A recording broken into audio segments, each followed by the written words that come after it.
All right, we're live. Hey everyone, guess what time it is? We're headed out to the concert. And we want you to pick out our dances and playlists for the car ride. So what do you think? Let us know down in the comments and we will stream it while we drive. Woo! Wow, did you see that? I wonder, what do you consider lethal? For most, it's the dangers they see around them or the experiences they've had. Ninjas? Okay, maybe not. Yeah, I see drugs, texting, and alcohol appearing a lot, which are definitely serious issues. But what's most lethal to people our age is something we've all seen. Reckless and distracted driving. We've all seen someone sending a text, taking a picture, skipping a song, eating, or having an intense conversation with friends, all while believing that they can still focus on the road. These actions seem innocent, but when they're done while driving, they can be deadly. Over the next few minutes, I'll show you lives that have been shattered by reckless and distracted driving, along with some simple steps that we can take to avoid from becoming a tragic statistic. According to the report from the Erie County Sheriff's Office, 19-year-old Zachary Brandt said he was changing the song on his phone about 15 seconds before the crash. When he looked up, he realized he was in the other lane. He tried swerving left, but couldn't avoid the crash.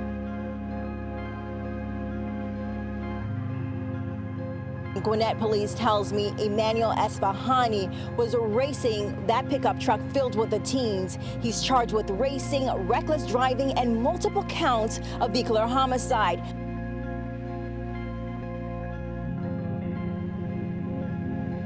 15-year-old Xavier Gray, 14-year-old Tydravius Dozier, and 16-year-old Zentavian Brown, all killed in a crash off of Georgia Highway 114 early Sunday morning when the car they were in lost control, went airborne, and hit an embankment.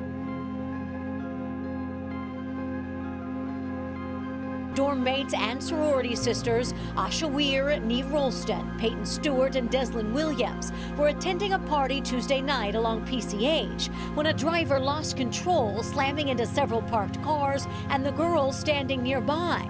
They all died on the roadway. A student athlete was tragically killed while riding his scooter to a football team meeting. Now, a candlelight vigil is being held right now at 10th and Reed, about 2 blocks from campus. That is the site where 18-year-old freshman running back Camden McWright lost his life just before dawn. 18-year-old now faces charges for killing 2 people walking in Fairfax County. Police say 18-year-old Usman Shadid was speeding, hit another car, which then hit the girls. When you drive, when you get behind the wheel, you're not only putting yourself at risk, but other people on the road and pedestrians as well.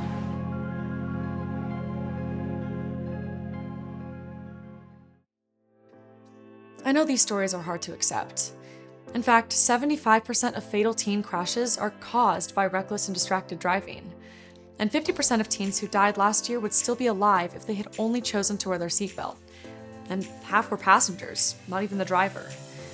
The good news is, reckless and distracted driving is 100% preventable. So, what exactly is reckless and distracted driving? Distracted driving is anytime you take your eyes off the road, your hands off the wheel, your ears are not alert, or when your mind is not focused on driving for any reason. And reckless driving is speeding, or driving in a way that endangers your life or the lives of others. So, what do you consider reckless and distracted driving?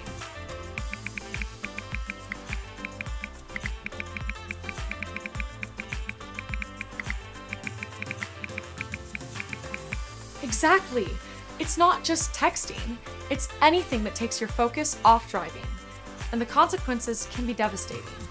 One poor decision can change lives forever, and unfortunately it happens every day. Let me tell you about Donovan.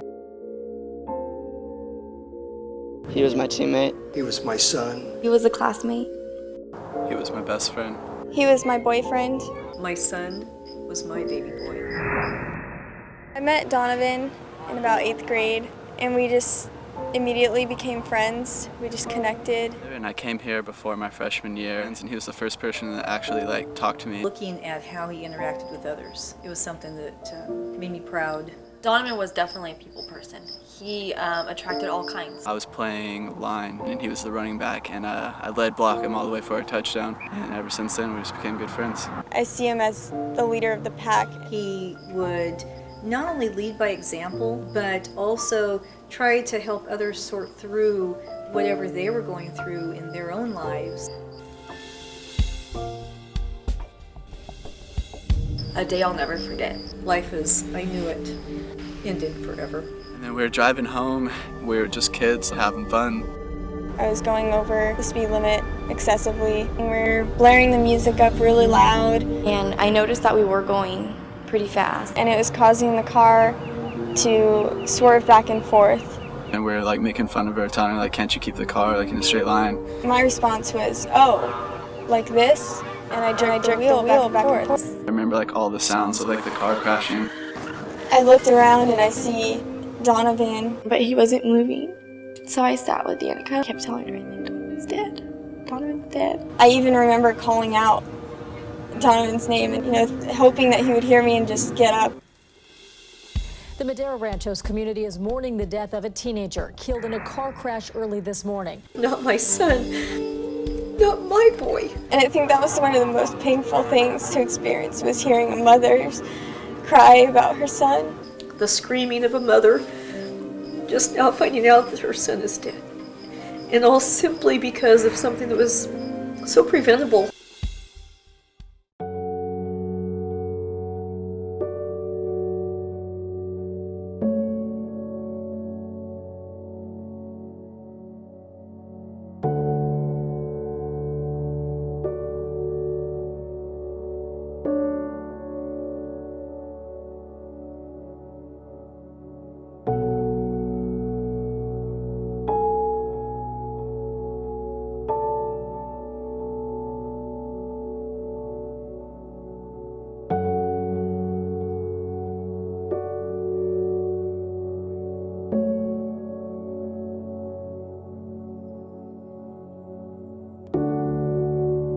My life was shattered by distracted driving.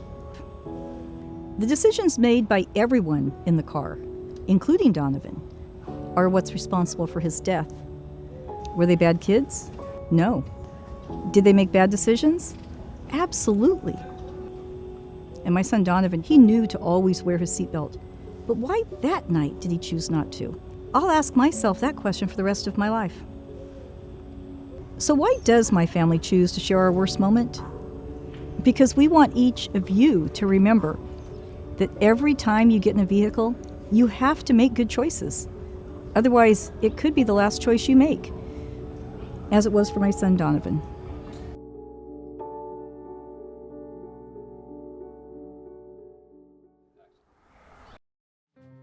As hard as this is to see, it's important to know that together we have the power to change the statistics. We learned a lot today. Now, let's see if our friends have as well. Man, I never thought how simple decisions can be so lethal. I just thought we were having a good time. Just last week, my little brother almost got hit in the crosswalk by someone not paying attention. It was really scary. I think it's time we all rethink our drive. So, how do we make our ride both safe and fun? What do you think? Comment below. Set your phone to do not disturb. Passengers can be an extra set of eyes and ears. Put the distractions away. Make sure everyone is wearing seatbelts. Stop reaching for stuff. Passengers, don't be a distraction. Keep music to a reasonable level. Drive at a safe speed. Be aware of pedestrians, bicyclists, and scooter riders. Set up your playlist before you leave. Share the road safely. Be kind. Drivers and passengers need to pay attention and stay focused. It takes all of us, whether we are pedestrians, bicyclists, or scooter riders. And really, everyone has a role to play in making sure all of us get home safely.